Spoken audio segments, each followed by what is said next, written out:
Hello, my name is Nandi Sokar and I'm here to talk about Dragon Age lore.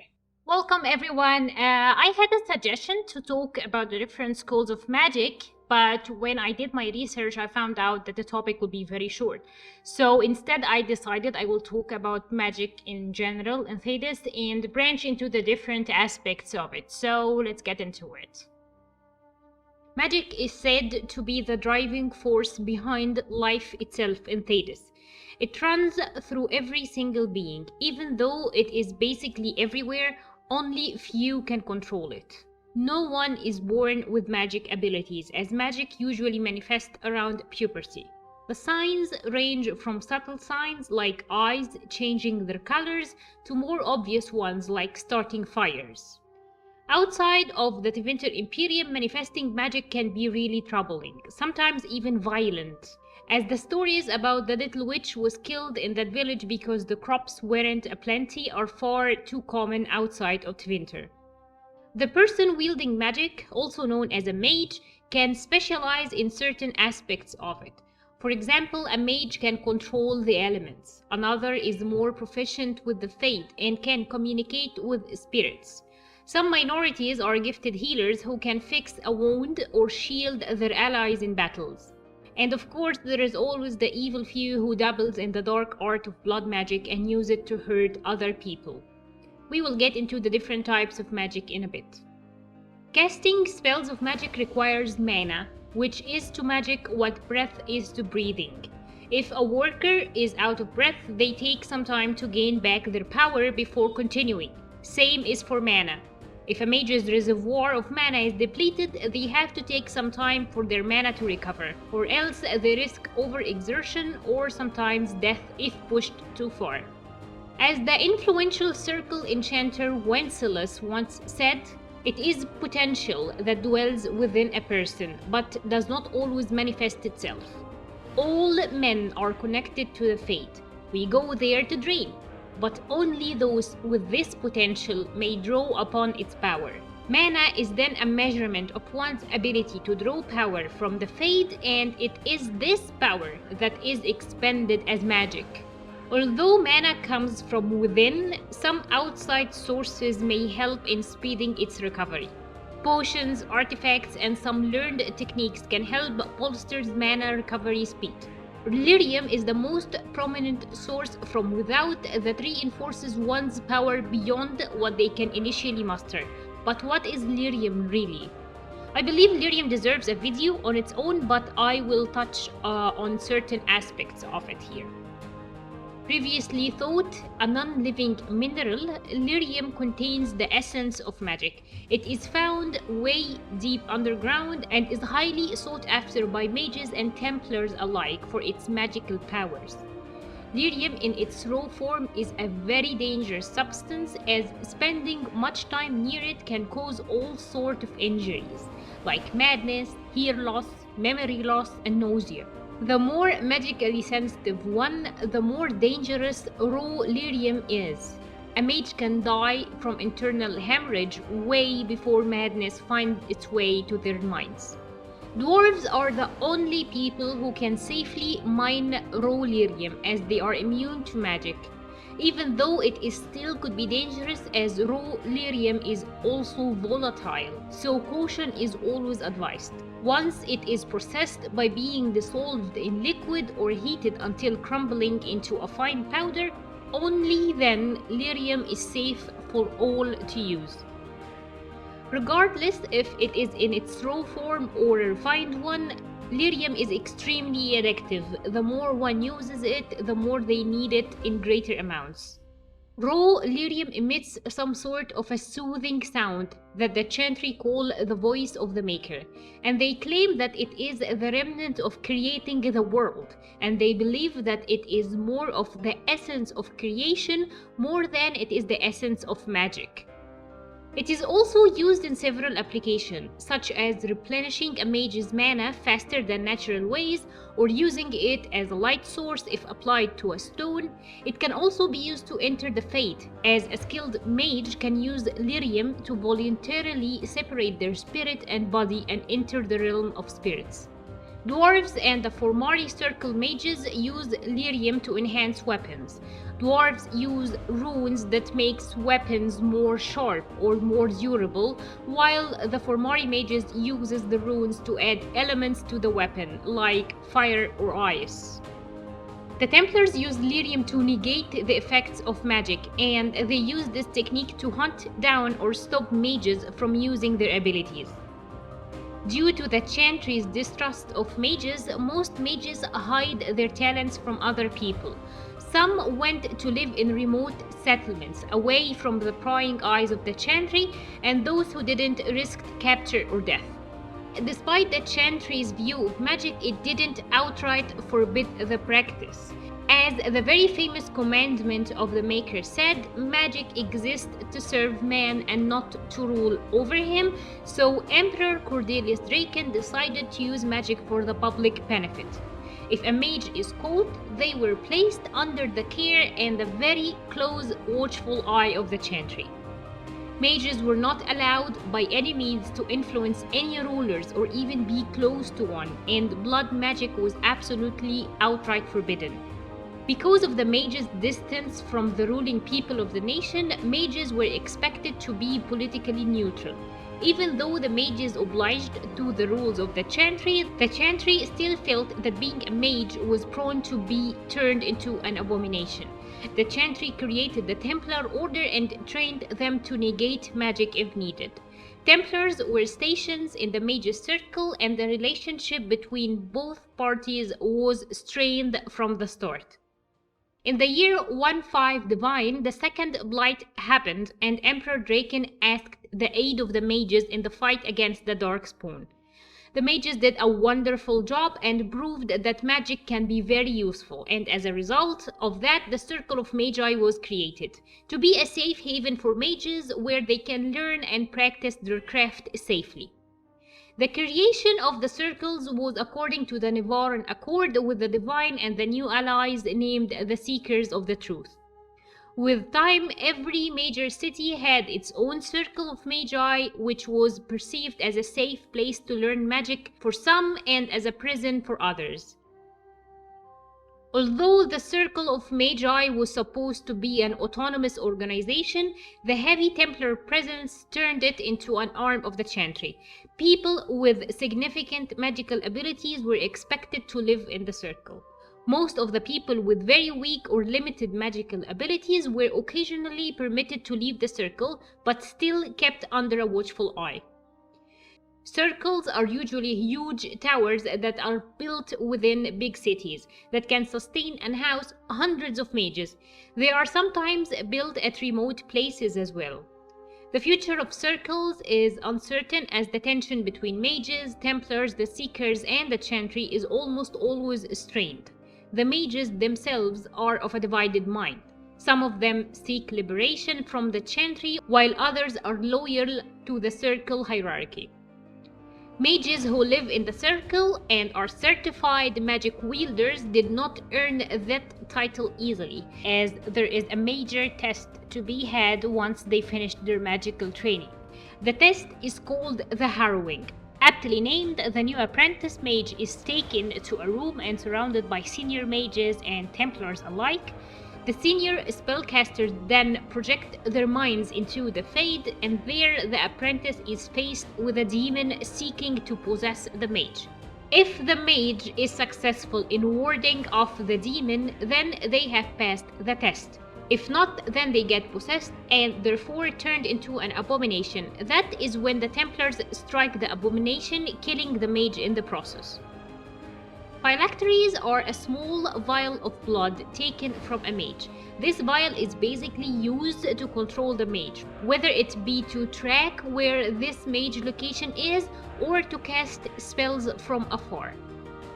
Tranquil Mages are mages who have been deemed danger to themselves and those around them, and therefore have been stripped from their magical abilities. You can distinguish Tranquil Mages by their sunburst markings on their forehead. A major side effect of rendering a mage tranquil is that beside losing their magical abilities, they also lose all of their emotions, and they always talk in a monotone manner. Although they still retain their free will, it is very rare for them to exercise it, as they lack the emotional motive to do anything. Nothing but the will of others is guiding them. On the other hand, being tranquil gives the former mage an unmatched ability to concentrate on a task.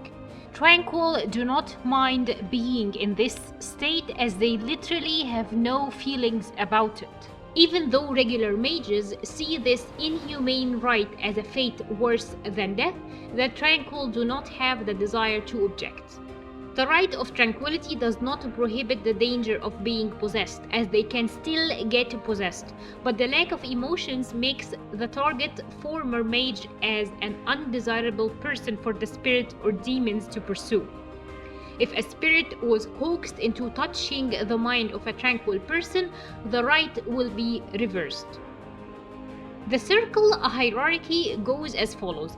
The leader of any circle is the Grand Enchanter, who is elected by the first enchanters, and they act as an advisor to the divine on all things magical, as well as oversees all the mages under the chantry's control.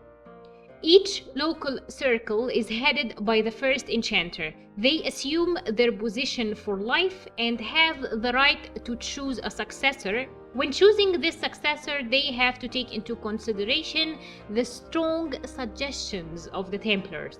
Although in the last couple of years, first enchanters denied the suggestions of the Templars on more than one occasion. Under the first enchanter are senior mages who oversee junior mages, who in turn oversee the apprentices. Although the circle of magi was supposed to stay out of politics completely, mages with some political appetite may join a fraternity, which acts as a lobby of mages' leadership that votes on issues that affect the mages in general, such as mage independence. The Equitarians are the most popular of all fraternities. They favor temperance and rationality. The Libertarians are a growing fraternity pushing for the mages' independence and a complete split from the chantry. The Resolutionists are a fraternity that emerged from the Libertarians, and they are more radical, and they even accept in apostates and have some connection to the mages underground. The Isolationists are a small group of mages who believe magic is dangerous and that mages should live in remote areas and avoid conflict with non-mages.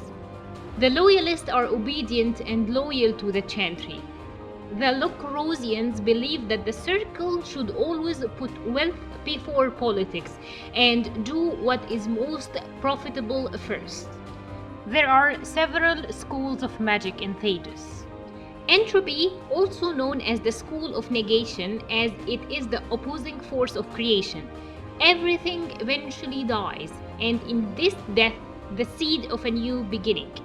A river may flood its banks, and in this flood comes new life to its floodplains. Creation, also known as the school of nature, manipulate the natural forces, creating new things from existing beings. It requires serious finesse, therefore it is rarely mastered. Spirit is the school of mystery. It is the study of invisible energies which surround us. It draws from the fade itself, and students of this school learn manipulating mana and the study of summoning spirits. It is often confused with blood magic, which is unfortunate as it is one of the most useful branches of magic. Primal is the school concerned the most with tangible forces of nature. Fire, lightning, and ice. This school is what first come to mind to the majority of people when they hear the word magic. Force magic.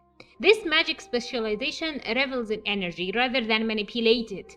It is popular in Kirkwall and it focuses on the raw application of magic, crushing or slowing down enemies, throwing them away like dolls, forming a great fist and punching your foes with it. It is very challenging school to master, so a mage must be precise to keep it under control. Necromancy. The students of this school specialize in binding spirits that are drawn to death, or wisps that are too simple to be qualified as spirits. According to Cole from Dragon Age Inquisition, a necromancer draws pieces that could become a spirit. Rift or Fade magic. One of the newest schools of magic resulted from studying the breach in the sky following the explosion of the Temple of Sacred Ashes. It manipulates the veil and the fade to produce powerful spells. Healing. Students of this school focus on restoration spells and use the life energy from kind spirits of the fade. But gaining the trust of such kindred spirit is no small feat. Sometimes there are trials to prove to the spirit that their intentions are of good nature. Some mages fell prey to demons who masquerade as kind spirits, so spirit healers must always be vigilant not to fall into the traps of the non-benevolent beings of the fate. Shape-shifting. Students of this school learned the art of transforming their bodies into a form of an animal. This magic is usually practiced by barbarian and hedge mages, or as the enchanters of the circle refer to them, the witches. The talents have been incorporated back into the circle teaching after years of only being practiced by non-circle mages. In the Ferelden Wilds, shapeshifters usually transform to bears, wildcats, spiders, and even birds. Blood magic. It uses the power from blood to fuel the spells. Unlike other magic wielders, blood mages do not use the fade to channel their powers, and they find it very hard to enter the fade. The Blight. Only practiced by Darkspawn, the Taint carries magical power that allow some Darkspawn to use magic. There are other schools of magic, which are Elemental School, Arcane, and Nature.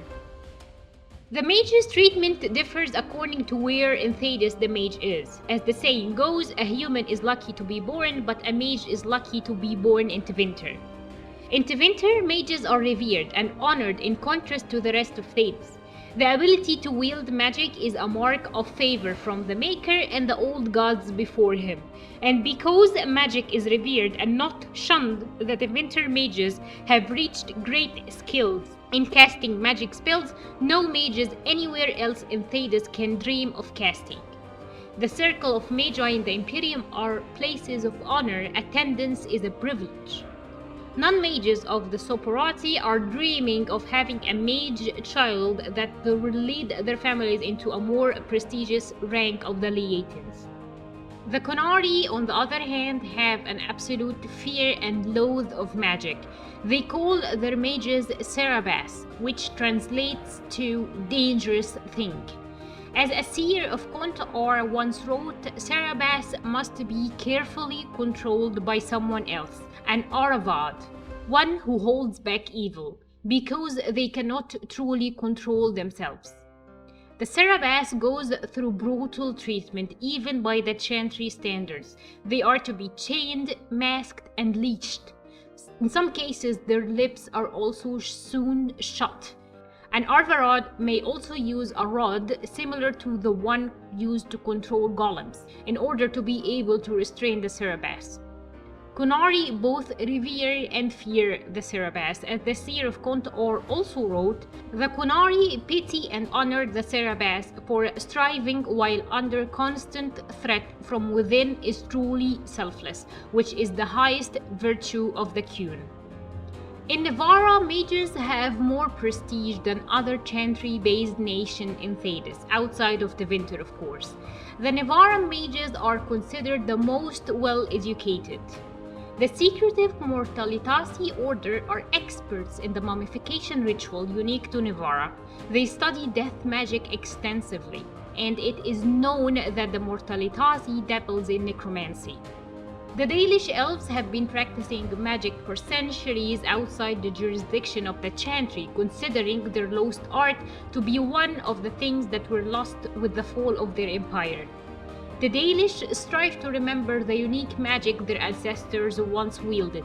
A small number of ancient mirrors known as Eluvians have survived to this day, but their purpose is still a mystery to the Dalish, who some of them claim that they were used for communication, some even claim a handful of mirrors are still working and that they can walk through them.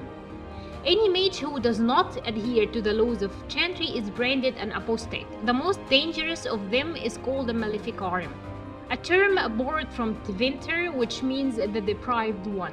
A Malefic Arm is a mage who dabbles in the dark art of blood magic. Although all Malefic Arm are apostates, not all apostates are Malefic Arm. Although the term is being interchangeable in the Chantry-controlled land to sow fear into the hearts of mundane people. Although it is dangerous for a mage to not bow to the rule of the Chantry, some apostates survive on their own. Some mages may be shamans in a barbarian village, or an alchemist who makes love charm, a hermit who lives in the forest and uses a spell to ward off intruders, or even a keeper of a Dalish clan. Blood magic is by far the most shunned type of magic throughout Thedas. It uses pain and death to power the casting of the spell. Ancient Tevinter magisters always used the blood of slaves to power the ritual to please their old gods. The famed first enchanter Josephus wrote, "Although Lyrium will allow a mage to send their conscious mind into the Fade, blood would allow him to find the sleeping minds of others, view their dreams, and even influence or dominate their thoughts.